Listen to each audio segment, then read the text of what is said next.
There is no national electrical code requirement that mandates 2 120-volt circuits in a switch box must be on the same leg of power or have a divider between them. In fact, it is a common practice to have 2 120-volt circuits in a switch box, even if they originate from different phases or legs of the power supply. The National Electrical Code does not generally require a physical barrier or divider between circuits of different voltages within an enclosure, provided the circuits are properly identified. Proper identification involves marking or labeling the conductors and equipment to indicate their voltage and function. This helps prevent accidental contact with energized parts and ensures that workers can safely work on the electrical system. However, if there are specific concerns about the potential for a 240-volt difference of potential in the box, the installation of a divider can be considered. This is a precautionary measure to provide an additional layer of safety. It is important to always adhere to safe work practices when working with electricity. This includes de-energizing circuits before working on them, using appropriate personal protective equipment such as insulated gloves and safety glasses, and following lockout-tagout procedures to prevent accidental re-energization of circuits. It is also crucial to ensure that all electrical work is performed in accordance with the National Electrical Code and any applicable local codes or regulations. These codes provide detailed requirements for electrical installations, including conductor sizing, overcurrent protection, grounding, and wiring methods. Understanding and complying with these codes is essential for ensuring the safety and reliability of electrical systems. When working with electrical systems, it is important to be aware of the potential hazards involved. Electricity can cause serious injury or death if not handled properly.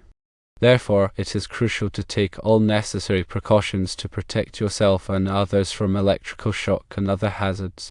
Here are some additional points to consider when dealing with multiple circuits in a single enclosure. Firstly, conductor identification. Ensure that all conductors are properly identified using color tape, labels, or other approved methods. This will help prevent confusion and ensure that workers can easily identify the different circuits. Secondly, spacing. Maintain adequate spacing between conductors to prevent overheating and to facilitate safe working practices. The National Electrical Code provides specific requirements for conductor spacing in enclosures. Thirdly, grounding. Ensure that all metal enclosures and equipment are properly grounded to provide a path for fault current to flow back to the source. This will help to protect against electric shock hazards. Fourthly, workmanship. All electrical work should be performed in a neat and workmanlike manner. This includes properly terminating conductors, securing wiring, and ensuring that all connections are tight and secure. Fifthly, inspection. After completing any electrical work, it is important to inspect the installation to ensure that it meets all applicable code requirements. This can be done by a qualified electrical inspector. In the specific scenario described, a 2-gang switch box containing 2 3-way switches located on opposite sides of the house. The presence of a 240-volt potential between the circuits depends on how they are wired and the source of power. If the circuits are fed from different phases of a 240-volt single-phase service, there would be a 240-volt potential between the ungrounded conductors of the two circuits. In this case, while the National Electrical Code does not mandate a divider, installing one would provide an extra measure of safety. It is important to note that local codes or regulations may have additional requirements beyond those specified in the National Electrical Code. Therefore, it is always advisable to consult with a qualified electrical inspector or local authority to ensure compliance with all applicable codes. To further elaborate on the National Electrical Code requirements related to enclosures and conductor spacing, it's essential to refer to specific articles within the code. Article 312 addresses cabinets, cut-out boxes, and meter socket enclosures. This article provides guidelines for the installation and use of these enclosures, including requirements for working space, conductor bending space, and support. Article 314 covers outlet, device, pole, and junction boxes, conduit bodies, fittings, and handheld enclosures. This article provides detailed requirements for the selection, installation, and use of these enclosures, including requirements for box fill, conductor fill, and support. Within these articles, specific sections address conductor spacing and separation.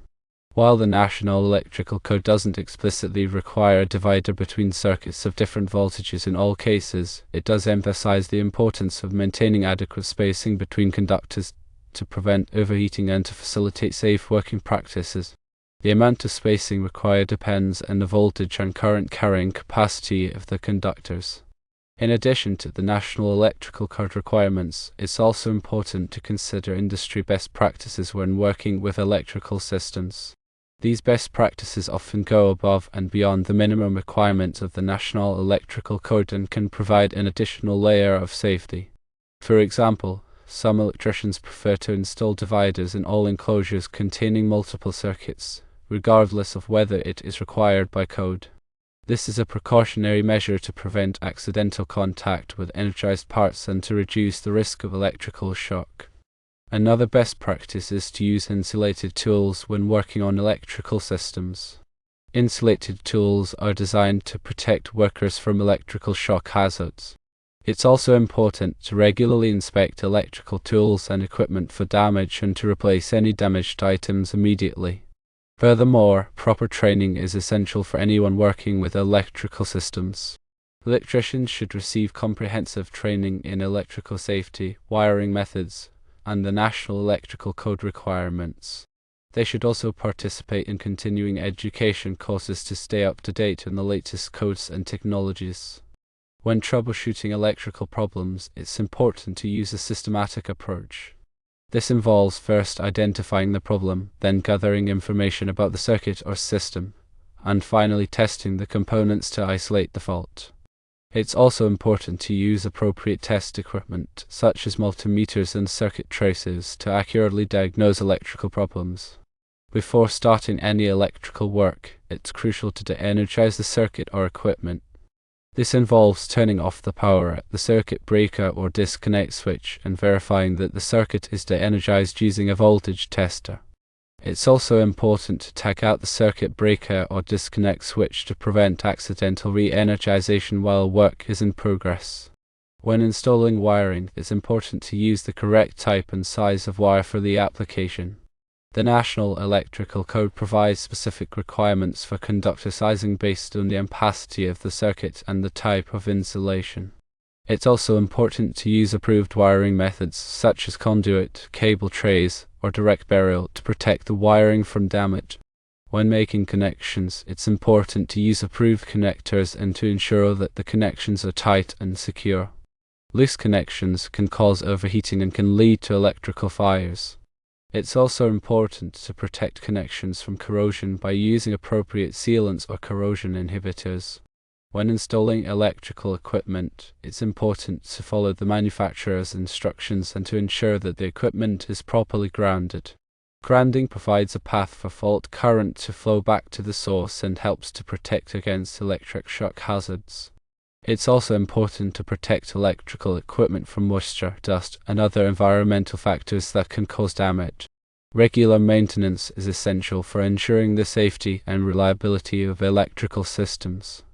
This includes inspecting wiring, connections, and equipment for damage, tightening loose connections, and replacing worn or damaged components. It's also important to test ground fault circuit interrupters and arc fault circuit interrupters regularly to ensure that they are functioning properly. If any electrical problems are detected, it's important to have them repaired by a qualified electrician as soon as possible. Ignoring electrical problems can lead to serious consequences, including electrical fires and electric shock injuries. In summary, while the National Electrical Code doesn't always require a divider between 120-volt circuits in a switch box, especially if they are on different legs of power, careful consideration of safety and best practices is crucial. Factors such as conductor identification, spacing, grounding, workmanship, and regular inspection play a vital role in ensuring a safe and reliable electrical installation. Always consult the National Electrical Code and local regulations, and when in doubt, seek guidance from a qualified electrician. Furthermore, continuous education and adherence to safety protocols are paramount for anyone working with electrical systems to minimize risks and maintain a safe working environment. Remember to always prioritize safety and follow established guidelines to protect yourself and others from electrical hazards.